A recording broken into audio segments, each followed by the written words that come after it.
Hey friends, happy Wednesday, the 25th of May. Father Bill Hill, one of the priests at Holy Spirit Catholic Community. It is the 6th week of Easter. We still rejoice that Jesus has died and risen, and it has made all the difference in our lives. We have about a week and a half of Easter left. The Ascension in this ecclesiastical province and diocese is not celebrated tomorrow. Tomorrow is the 40th day of Easter. We transfer it to Sunday. So we've got Ascension coming up on Sunday, and then Pentecost the Sunday after that. Like I said, about a week and a half of Easter left. Please be praying for Deacon Seth Hostetler.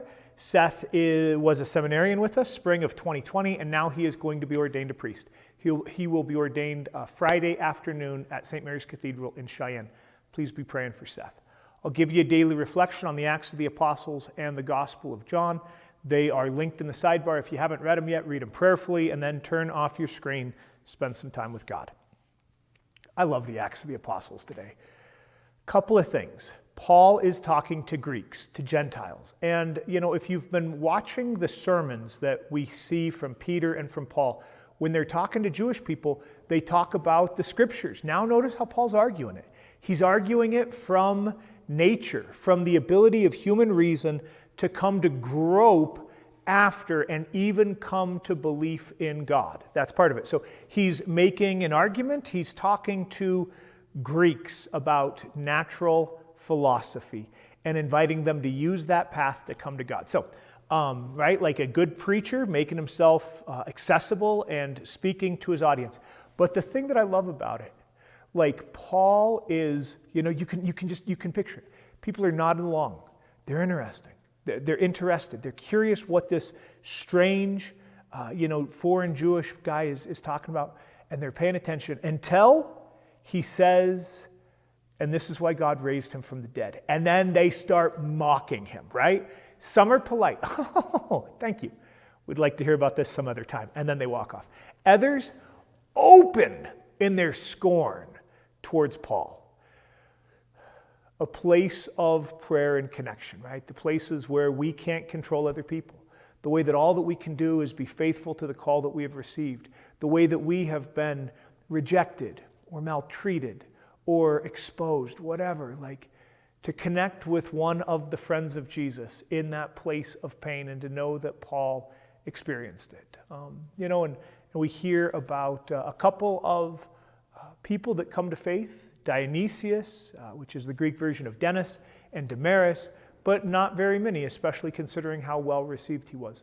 In case you're curious, Greek understanding of the body, and frankly, we have some of this because of the influence of Greek philosophy in Western civilization, but that split between body and soul. And for the Greeks especially, the body was just like a meat sack, this thing of corruption and death and grossness. They're, terrible. And so for them, like being able to control the passions and have control over the meat sack was super important to them.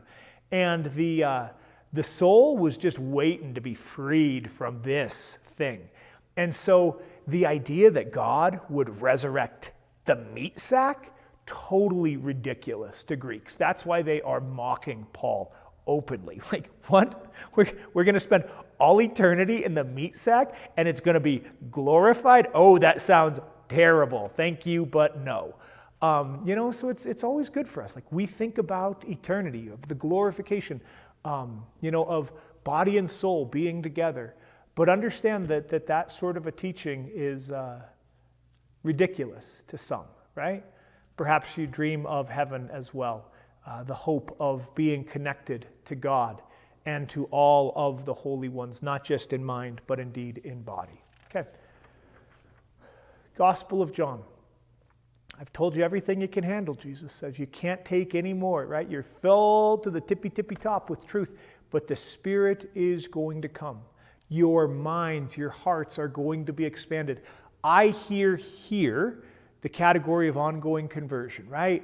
That just because we had faith at the age of 8 or 13 or 25 or 60 or whatever, that still the Lord is desiring to break us out of our previous ways of being, that there is something new still for us to be open to.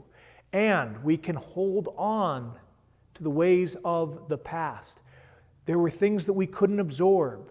We need to be open to the Spirit of truth moving forward. This is always a very tricky dynamic in faith communities and organized religion, because there is that core that we hold to be important and inviolable, but there also has to be that openness to the Spirit doing something new. So I just invite you to take a moment and to pray the way that the Lord's changing your own heart or your family or our faith community. Are we inviting that spirit of renewal, of deepness, of new life from Jesus Christ to make all things new? That's what I'm hearing in that gospel. All right, pray for Seth, pray for folks that are having a hard time. Read those readings prayerfully, and then spend some time yourself in some quiet prayer. Happy Wednesday, friends. God bless.